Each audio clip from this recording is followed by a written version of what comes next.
क्रिस्त में मेरे बहुमूल्य बहनों, भाइयों और बच्चों, आप सबों को जय यीशु। दुनिया के पालनहार का प्रेम, हमारे प्रभु यीशु क्रिस्त की कृपा, शांति, अनुग्रह सदा सर्वदा आपके एवं आपके परिवार के साथ रहे। प्रिय विश्वासियों, आज हम 40 साल का 5वां इतवार मना रहे हैं।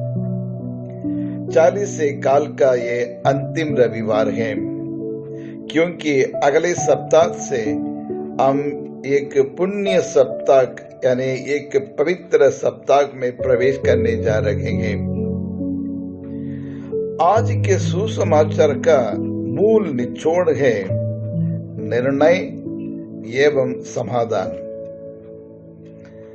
प्रिय विश्वासियों, इस संसार में जन्म लेने वाले हर एक व्यक्ति किसी न किसी प्रकार से पाप करते हैं। ऐसा कोई मानव नहीं है जो बिल्कुल पाप नहीं करते हैं। छोटे से लेकर बड़े तक हर व्यक्ति किसी न किसी तरीके से गलतियां करते हैं, पाप करते हैं, गुनाह करते हैं। हमारे आदि माँ बाप ने पाप किया और उसका परिणाम आज आप और मैं हम सब भोग रहे हैं। लेकिन पाप और गलती करने के बाद अपनी गलतियों को मानना चाहिए, अपनी गलतियों की स्वीकार करना चाहिए। हाँ, मैंने गलती किया हूँ, मैंने पाप किया हूँ, मैं गुनाहगार हूँ। इस प्रकार अपने पापों को और अपनी गलतियों को जब मान लेते हैं तब वहां सुधरने के लिए गुंजाइश रहती है। अपने पापों के लिए जो व्यक्ति प्रायश्चित करते हुए ईश्वर की क्षमा प्राप्त करते हैं और उनको क्षमा मिल जाती है, वह सुधर जाता है, उसका जीवन अच्छा बन जाता है। हम में से हर एक व्यक्ति, चाहे कोई भी व्यक्ति क्यों ना हो, हम सब पापी है। क्यों ना वो साधु संत जिसके बारे में हम सोचते कि वह सब पवित्र जीवन बिताते हैं, लेकिन ऐसा नहीं है। साधु संत लोग भी अपने जीवन के प्रारंभ में पाप करते थे और बाद में पूरा पापमय जीवन को त्याग कर मन फिराव करके एक अच्छे पवित्र जीवन जीने लगे और उन लोगों को संत कहा जाता है।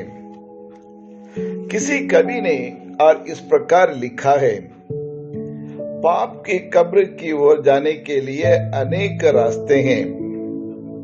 पाप की कब्र की ओर जाने के लिए अनेक रास्ते हैं, लेकिन धर्मदेव के मंदिर जाने का एक ही रास्ता है। पाप की कब्र की ओर जाने के लिए अनेक रास्ते हैं, अनेक मार्ग हैं, लेकिन धर्मदेव के मंदिर जाने का एक ही रास्ता है। प्रिय विश्वासी, यह संसार पाप से भरा हुआ संसार है। पाप और अन्याय और गलती करने के लिए हमें उकसाती है ये दुनिया, और इसलिए हमें सतर्क रहना पड़ेगा, हमें सावधान रहना पड़ेगा और हमें सतर्क रहना बहुत जरूरी है। आज के सुसमाचार में प्रभु यीशु को घेरने के लिए और फरीसी सदुसी लोग कोशिश कर रहे हैं। कैसे प्रभु यीशु को और एक जाल में फंसाने का प्लान बनाया जाता है। यह लोग दो प्रकार के जाल को ये लोग प्रयोग करते हैं। दो प्रकार के जाल हैं। वो दो प्रकार के जाल क्या क्या है? ये पहले वाला जाल किसी भी तरीके से यीशु को रोमियों के हाथों से सौंप देना है, रोमियों के सिपाही के द्वारा पकड़वाना है, क्योंकि सिर्फ रोम सम्राट को ही अधिकार है किसी को मरण दंड देने की। यदि प्रभु यीशु उस व्यभिचार में पकड़ी गई स्त्री को यदि मरण दंड देते हैं तो निश्चित रूप से प्रभु यीशु उसमें फंस जाएंगे। और दूसरा जाल यह है, व्यभिचार में पकड़ी गई वो स्त्री को पत्थर से मारकर हत्या करना चाहिए करके एक कानून है। पुराने विधान में विधि विवरण ग्रंथ अध्याय 22 में हमें इसके बारे में पूरा विवरण दिया गया है। व्यभिचार में पकड़ी गई स्त्री और पुरुष को उन्हें मृत्यु दंड दिया जाना है, दोनों को पत्थर से मार डालना है। यह मूसा का नियम। यदि यीशु उस कानून को पालन किया तो वह मसीह बनने का काबिल नहीं है। इसमें एक और अंदरूनी योजना भी है। वो क्या है? क्या प्रभु यीशु क्रिस्त स्त्री को रिहा करेगा या दंड देगा? यदि स्त्री को रिहा नहीं करता तो फिर बदनाम हो जाते हैं प्रभु यीशु क्रिस्त, क्योंकि पापियों को बचाने में आयाम करके प्रभु ने एक संदेश दिया, वो संदेश गलत साबित हो जाएगा। लेकिन प्रभु यीशु ने इस सिचुएशन को कैसे हैंडल किया? योहन सुसमाचार अध्याय 8 और 6 ये कहता है, यीशु झुककर उंगली से भूमि पर लिखते थे। क्या लिखते थे? मिट्टी से मनुष्य की सृष्टि करने वाला परमेश्वर अब मिट्टी में लिखकर एक नया मनुष्य की रचना करना चाहते थे। वाह, थैंक यू जीसस। कितना अद्भुत ईश्वर हो प्रभु, और तेरे प्रेम का कोई मोल नहीं। ये अनमोल प्रेम है प्रभु। मनुष्य के प्रति, मनुष्य को सुधारने के लिए कितनी तरीके से आप उन्हें प्यार करते हैं और अपने स्नेह से उन्हें अपनी तरफ आकर्षित करते प्रभु। Thank you Jesus. And he might have written, तुम्हें जो अब तक पाप नहीं किया हो वो पहला पत्थर से उसको मारो। परिणाम क्या हुआ? कोई भी ठीक नहीं पाया और सबके सब वहां से खिसक गए। सबके सब, छोटे से लेकर बड़े तक, बच्चे से लेकर बुजुर्ग तक, हर एक व्यक्ति दुम दबा के भाग गए। वहां किसी को हिम्मत नहीं हुई उनके सामने खड़े होने के लिए। जी हाँ क्रिस्त में प्यारे भाई और बहनों, मूसा के विधान की पट्टियों पर लिखने वाला परमेश्वर अब यहाँ मिट्टी पर लिखते हैं।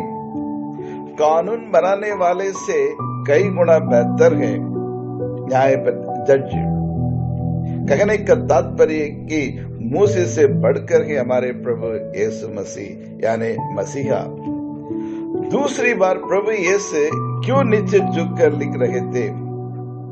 प्रभु यीशु की नजर में, प्रिय विश्वासियों, या प्रभु यीशु की दृष्टि में चुंबकीय आकर्षण था, और इस चुंबकीय दृष्टि उन लोगों के हृदय को आर पार करने लगी और उन लोगों की अयोग्यता को जानने लगी। यीशु की नजर पड़ते ही हाथ में रखे हुए ये पत्थर सब टुकड़े टुकड़े होने लगे। हर एक व्यक्ति मनी ही मन अपनी अपनी गलती, अपने अपने पापों को याद करने लगे। चोर पकड़ा गया। घर के लोग महसूस करने लगे और दुम दबा के वहां से बचाओ यार बचो करके भागने लगे। जी हाँ क्रिस्त में प्यारे भाई और बहनों, लेकिन हमें मालूम नहीं था कि दूसरी बार प्रभु यीशु ने क्या लिखा है।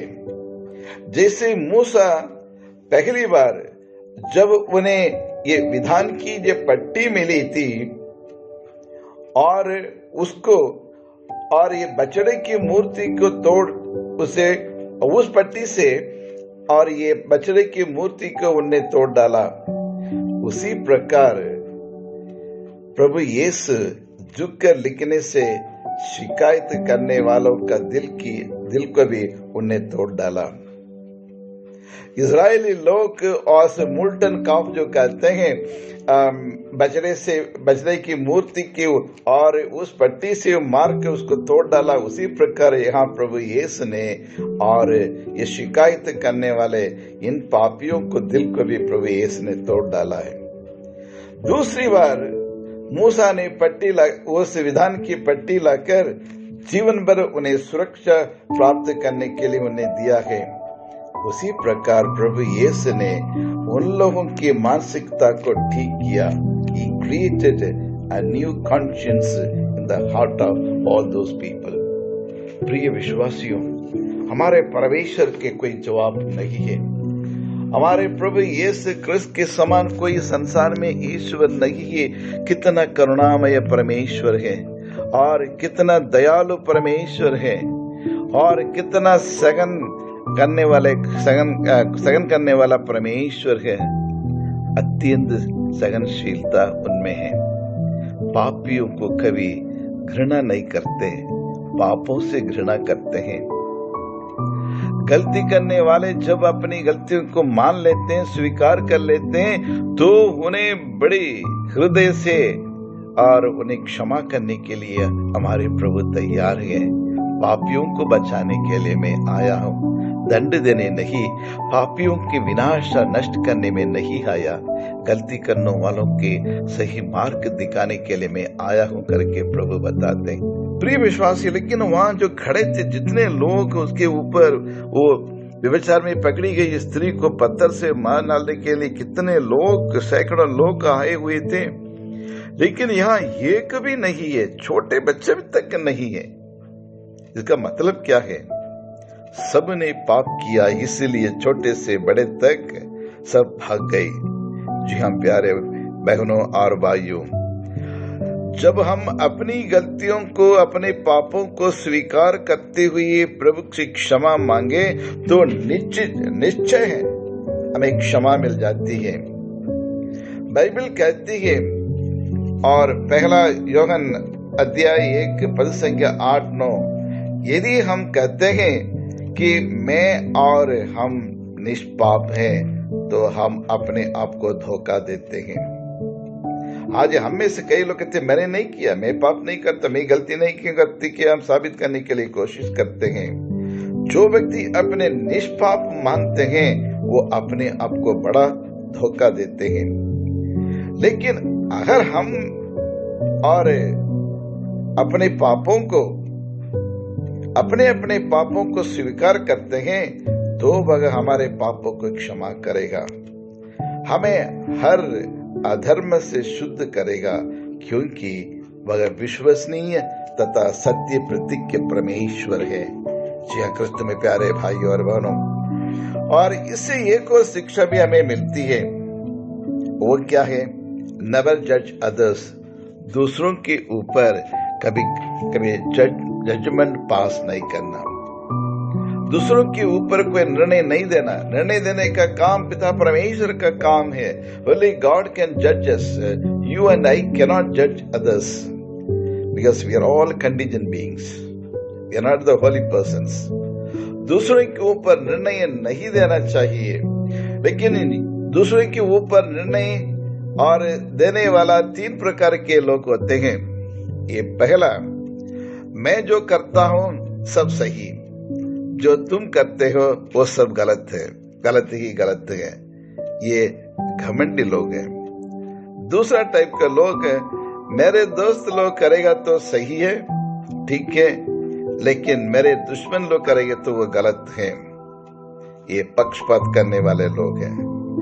और तीसरा प्रकार के लोग, यदि मैं गलत करूं या फिर मेरा दोस्त गलत करे, इसका मतलब गलत ही है। दुश्मन भी अच्छा करे तो वो अच्छा है, वो गलत करे तो गलत है। अपनी गलती को और जो मानते हैं वही व्यक्ति अच्छा इंसान है। प्रभु यीशु और ये तीसरे प्रकार के लोग के समान निर्णय देते हैं और न्याय करते हैं।